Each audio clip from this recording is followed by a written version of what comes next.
నమస్తే. Welcome to Andhraprabha. రాష్ట్రంలో పెద్ద ఎత్తున బెట్టింగ్ యాప్స్‌పై పోలీసులు కొరడా చూపుతా ఉన్నారు. ఈ ఈ విషయంపై మాట్లాడడానికి మనతో పాటు ఎక్స్ డీజీపీ రెడ్డన్న గారు మనతో పాటు ఉన్నారు. మాట్లాడదాం సార్. ఎట్లా చూస్తారు సార్ ఈ బెట్టింగ్ యాప్స్ ఈ మధ్య కాలంలో పెద్ద ఎత్తున చర్చనీయాంశం ఉంది. ఎలాంటి శిక్షలు పడే అవకాశాలు ఉన్నాయి? అసలు ఈ బెట్టింగ్ యాప్స్ వల్ల చాలా మంది నిరాశ్రితులైపోయారు. కొంతమంది ఆత్మహత్య కూడా చేసుకున్న పరిస్థితి. ఏం చెప్తారు సార్?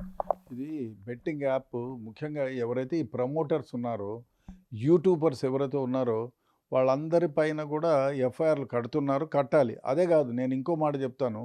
ఈ బెట్టింగ్ యాప్స్ వల్ల గెయిన్ అయినోళ్ళు ఎవరు అంటే ఎవరైతే ప్రమోటర్స్ ఉన్నారో వాళ్ళు, యూట్యూబర్స్ వాళ్ళు తప్ప దీంట్లో పాల్గొన్న లక్షల మంది ప్రజలు సర్వనాశనం అయిపోతున్నారు. అసలు జూదం అంటే ఏమిటి? జూదంలో భారతంలోనే భారత యుద్ధంలోనే అసలు మనకు భారతంలోనే తెలిసిపోయింది. జూదం వల్ల సంసారాలు నాశనం అయిపోతాయి, రాజ్యాలు కోల్పోతారు, చివరికి తమ కట్టుకున్న భార్యలను కూడా పోగొట్టుకుంటారని. అంత తెలిసి కూడా ఈ బెట్టింగ్ యాప్స్లోకి పోతున్నారంటే ఎంత దరిద్రమో అర్థం చేసుకోవాలి. ఈ బెట్టింగ్ యాప్స్ ఏమైపోతున్నాయంటే ఇతర దేశాల్లో నుంచి ఇమ్మీడియట్గా ఈ ప్రమోటర్స్ ద్వారా ఇక్కడ ప్రమోట్ చేయబడుతుంది, యూట్యూబర్స్ ద్వారా ప్రమోట్ చేయబడుతుంది. దీంట్లో వాళ్ళ ప్రమోటర్స్ ఏమో లక్షల కొద్ది డబ్బు సంపాదించుకుంటున్నారు, ఆ తర్వాత యూట్యూబర్స్ సంపాదించుకుంటున్నారు. వాళ్ళ మాటలు నమ్మి వాళ్ళతో ప్రేమను ఏర్పరచుకొని వాళ్ళ ఫాలోవర్స్గా ఉండేవాళ్ళు, అబ్బో మా అన్నయ్య ఇంత సంపాదించినాడు, మా అక్కే ఇంత సంపాదించింది, కాబట్టి మనం కూడా ఈ బెట్టింగ్ యాప్లు వాళ్ళు ప్రమోట్ చేసిన బెట్టింగ్ యాప్లు ఆడాలని చెప్పి ఆడుతున్నారు. కొందరైతే స్కూల్ ఫీజులు ఎగరగొట్టి ఇంట్లో నుంచి స్కూల్ ఫీజుల కోసం పెట్టిన డబ్బులు దొంగతనం చేస్తున్నారు. తల్లిదండ్రులు కూతుర్ల కోసం దాచిన డబ్బుల్ని, కూతురు పెళ్ళిళ్ళ కోసం దాచిన డబ్బుల్ని తీసుకుపోయి దుర్వినియోగం చేస్తున్నారు. అదేవిధంగా కొందరు ఈ లోన్ యాప్ మరీ దరిద్రం. ఈ డబ్బులన్నీ పోగొట్టుకున్న తర్వాత ఆ లోన్ల యాప్లకు పోతున్నారు. ఈ లోన్ల యాప్ల్లో వాళ్ళు ఏం చేస్తున్నారు? లోన్ తీర్చకపోతే వాడి ఫ్యామిలీలో అక్క తెల్లో భార్య ఎవరన్నా ఉంటే వాళ్ళకి ఈ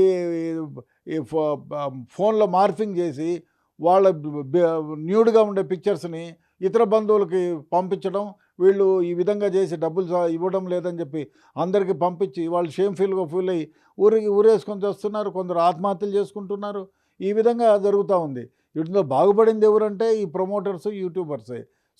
దీన్ని ప్రజలు గుడ్డిగా నమ్మేస్తున్నారు. వీళ్ళ వల్ల లాభపడింది సంపాదించింది ఎవడూ లేదు. ఎవరైతే బెట్టింగ్ చేస్తున్నారో వాళ్ళందరూ కూడా నష్టపోతున్నారు. ఎంత వీళ్ళకి ప్రమోట్ చేయడం వల్ల ఎంత మనీ రావచ్చు సార్? ఒక్కొక్క వాళ్ళకి ఇప్పుడు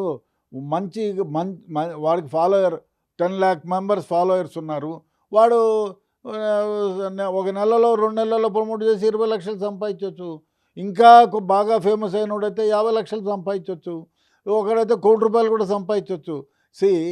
ఎవరైతే ఈ ప్రమోషన్ కోసం ఇక్కడ సూట్ కేసు లాంటి కంపెనీలు ఓపెన్ చేసుకొని వాళ్ళ ఇతర దేశాల నుంచి ఇక్కడ కలెక్ట్ చేసిన డబ్బుల్ని కొంత ఈ ప్రమోటర్స్కి, యూట్యూబర్స్కి ఇచ్చి మిగతా డబ్బుల్ని దొంగచాటుగా భారతదేశం నుంచి ఇతర దేశాలకి పంపిస్తున్నారు. వాళ్ళు చెప్పలేము. ఇప్పుడు 10,000 తీసుకున్న వాళ్ళు ఉన్నారు, 10 లక్షలు తీసుకున్న వాళ్ళు ఉన్నారు, ₹1,00,00,000 యూట్యూబర్స్ ₹1,00,00,000 సంపాదించిన వాళ్ళు కూడా ఉన్నారు. చెప్పలేము. ఎందుకంటే వాళ్ళ ఫాలోవర్స్ ఎంతమంది ఉన్నారో అని తెలిస్తే దాని ప్రకారం డబ్బులు ఇస్తారు. ఇది ఇప్పటివరకు ఉన్న అప్డేట్స్. బెట్టింగ్ యాప్స్ ప్రమోట్ చేసిన ప్రతి ఒక్కరికి శిక్ష పడుతుంది. ఎక్కడ ఉన్నా, ఏ దేశంలో ఉన్నా పట్టుకొని వచ్చి శిక్ష విధిస్తారు. ఎన్ని రోజులకైనా, అది 5 సంవత్సరాలు కావచ్చు, సంవత్సరం కావచ్చు, 10 సంవత్సరాలకి ఈ దేశం ఎప్పటికైనా వాళ్ళని పట్టుకొని శిక్ష అయితే కంపల్సరీగా ఉంటుంది. ప్రమోట్ చేయొద్దని చెప్తా ఉన్నారు. కెమెరామెన్ లక్ష్మణ్తో సతీష్, ఆంధ్రప్రభ.